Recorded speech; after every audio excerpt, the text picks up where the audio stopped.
Hi friends, welcome back to my channel. ఈరోజు tasty టమాటా పప్పు చేయబోతున్నానండి. ఒకసారి చూడండి. పప్పు కోసం 5 టమాటాలు, ఒక 5 ఉల్లిపాయలు, పచ్చిమిరపకాయలు అండ్ ఎండుమిరపకాయలు, జీలకర్ర, మెంతులు, మినప్పప్పు. ఇలాగా పెనం పెట్టుకొని గ్యాస్ వెలిగించి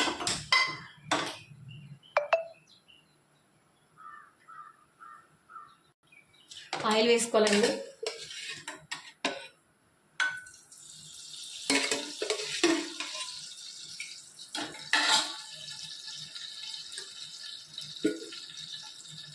అందులోనికి ముందుగా వెల్లుల్లిపాయలు,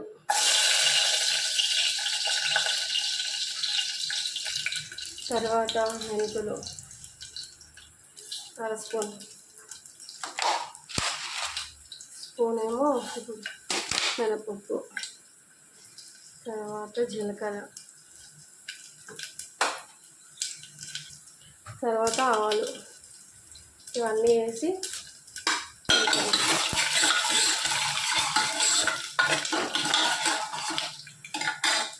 వేగిన తర్వాత పచ్చిమిరపకాయలు, ఎండుమిరపకాయలు, కరివేపాకు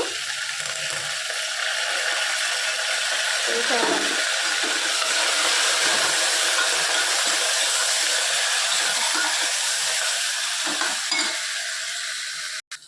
ఈ పోపు వేగే లోపల ఈ గ్లాస్తో, ఒక సాల్ గ్లాస్తో కందిపప్పు తీసుకొని నీట్గా కడుక్కొని పక్కన పెట్టుకోవాలండి.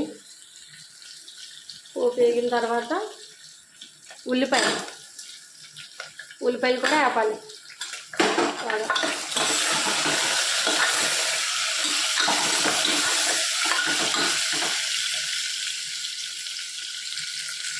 ఉల్లిపాయలు కొంచెం వేగిన తర్వాత కందిపప్పు ఉంది కదండి, అది వేసుకోవాలి.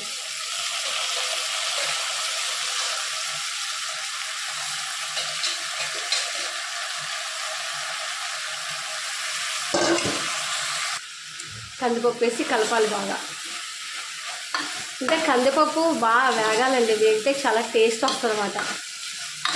ఈ పప్పుకి టేస్ట్ ఈ కందిపప్పు వేగడం వల్ల ఈ ఆయిల్లో మొత్తం ఈ పోపులో వేగితే చాలా టేస్టీగా ఉంటుంది పప్పు.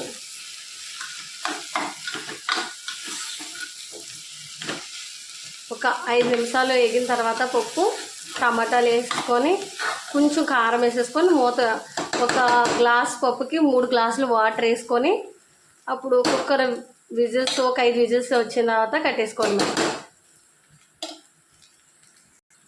కొంచెం వేగింది కదండి, టమాటాలు వేస్తాం.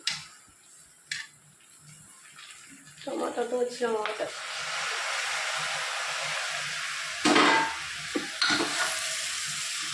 టమాటాలు కూడా ఇలా కలిపేయాలి.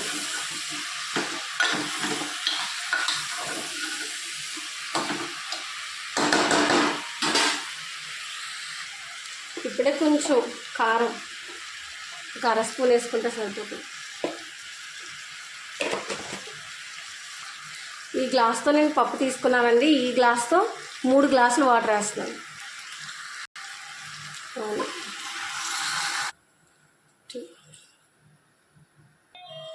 3 వాటర్ వేసిన తర్వాత ఒకసారి కలిపేసుకోవాలి.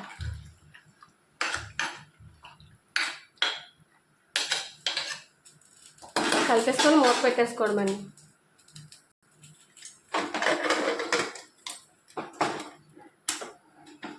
ఒక 5-6 విజిల్స్ అయ్యే లోపల ఇంత చింతపండు తీసుకొని నానబెట్టుకొని ఉంచుకోవాలండి.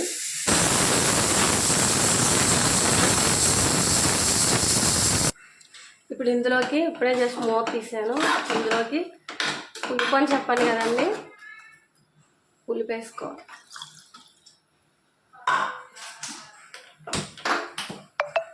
ఉల్లిపాయ వేసుకొని మనకి ఎంత ఉప్పు అయితే పడుతుందో సాల్ట్ అంత వేసుకోవడమే.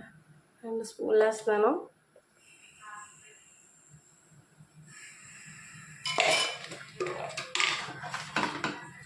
ఒక 5 మినిట్స్ అండ్ 10 మినిట్స్ అలా ఉడకబెట్టి దించుకొని తింటే చాలా బాగుంటుందండి. ఈ పప్పు చాలా టేస్టీగా ఉంటుంది. మా పిల్లలైతే మమ్మీ చాలా బాగా చేసావు అంటారు. ఒకసారి ఉప్పు చూసేసుకున్నాం.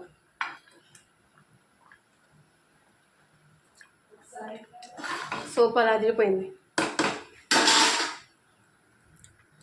పులిపేసిన తర్వాత 10 మినిట్స్ ఇలాగా ఉడికిన తర్వాత కట్టేసుకోవాలండి. కట్టేసుకొని సర్వ్ చేసుకుంటే సూపర్ ఉంటుందండి.